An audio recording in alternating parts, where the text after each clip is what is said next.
If there's one singular genre of games Neo Geo Pocket creators SNK is famous for, it has to be fighting games. With SNK relying so heavily on their own portfolio of properties rather than third-party developers, it was certainly a wise move to build your new handheld console around what you're good at and proven at. You already have the name recognition and so the fanbase, plus it's certainly one way to fill a niche. Handheld consoles up to this point had basically nothing but limited and stripped back ports of Mortal Kombat and Street Fighter 2, plus some equally limited and stripped back original titles that didn't even have the name value to live off. In fact, most of the minute number of fighting games worth their chops on the Nintendo Game Boy are the ones that SNK and Takara were involved in. Samurai Showdown, Battle Arena Toshinden, and of course the King of Fighters entries. There were actually a few decent ones based on Yu Yu Hakusho, but I'd be surprised if you had them as a kid. These were done by Tomy, a company who, ironically, merged with Takara in 2006. So there you go. Where other handhelds, and even earlier consoles, struggled wasn't anything necessarily to do with the processing hardware or anything like that. You'd have to think that a 2D fighting game isn't the absolute most taxing thing you could put through a CPU or whatever. I don't know, I'm no programmer, it might be. But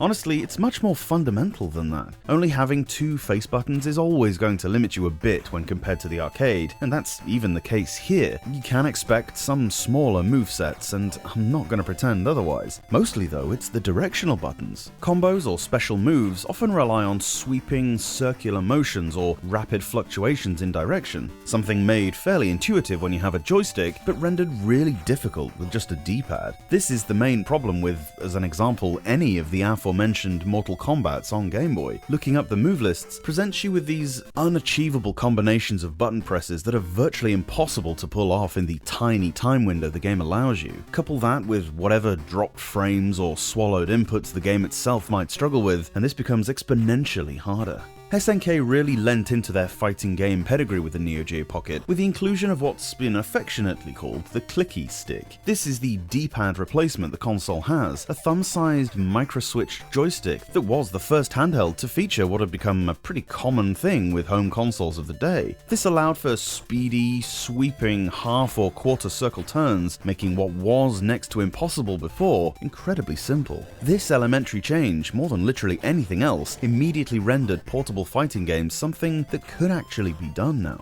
Of course, it'd take more than just that to make a solid game. Thankfully, everything else you could want seems to have been achieved as well. Following the same basic storyline, as much as that really matters in one of these, as the King of Fighters 97, you can play either as a single fighter in single round competition, or pick a trio, where you have to knock out all the opponents consecutively and your own health doesn't replenish completely in between rounds. Impressively, there are 15 fighters to choose from, 4 stables of 3 members each, and then 3 individuals. You'll get the Heroines team featuring Yuri Sakazaki, Athena Asamiya, and of course, face of the franchise, Mai Shiranui, the South Town team of Ryo, Kim, and Terry Bogard, and so on. But when picking your trio, you don't have to stick to this, just pick who you want. The controls are both simple and intuitive, and useful and in-depth. The lack of buttons has been countered well by having each one perform multiple things. Thankfully, it's all kept distinct, so you're able to still pull off what you're trying to. You can tap a face button to do a light punch or kick, or hold them down to do something more damaging. It's a subtle difference that's needed, but one that you'll quickly get a feel for.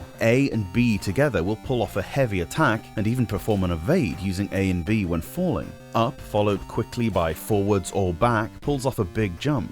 You get a power gauge which needs to be charged up. Now you do this normally by holding down A and B, and when it's full you can pull off your character's super move. These will usually involve some kind of rotation of the joystick as mentioned. These super moves can also be activated when you're at low life though, which is quite a cool gimmick. It ensures that even if you're getting pummeled, the fight's never over. If you can get the bar charged at the same time when your life bar's flashing, you're actually able to supercharge this super move, making it even more powerful. Fights have a really great dynamic thanks to this. The advantage can change hands quickly. It's miraculous how simple the moves are to pull off, and calls into sharper relief just how much the Game Boy, and a lot of other consoles to be fair, struggled. Here, the similarity to how the arcade game feels is super impressive, and it does so much to make the more limited moveset possibilities still feel like a fully fleshed out control scheme that just feels wonderful to play. The game really impresses with its visual fidelity as well. Now, this happens to be one of only 3 of the monochrome Neo Geo that was never colorized and re-released, although we would get King of Fighters Round 2 fairly shortly. Even so, the backgrounds are impeccably drawn, and these super deformed characters are immediately recognizable and wonderfully presented with smooth animations. It's a little known or utilized feature that the Neo Geo does actually have connectivity functionality, most likely due to the lack of necessary hardware or player demographics, but you can actually augment these fighting games by connecting them to others, sometimes unlocking new characters this way. Most profoundly, perhaps, this doesn't just feel like a handheld spin-off or a lackluster port, but holds its own legitimate place in the franchise. Fans of the series will undoubtedly have their favorite warriors whom they always gravitate to, and from the aggressive rushdown tactics of Terry Bogard to the more methodical zoning approach favored by Athena, the attention to detail with regards to the characters' individual playstyles is second to none, honestly. Gameplay really is the heart and soul for any fighting game, and with King of Fighters Round 1, SNK immediately took center stage in the niche. No other fighting game on any other handheld up to this point comes anywhere close to this, not even the King of Fighters titles on Game Boy. It's a good job I don't score stuff in comparison to other consoles, because I might have to revisit what I gave those ones otherwise. It took me around 75% of the Game Boy library before I completed my side quest of finding a good fighting game. Neo Geo got it on launch day.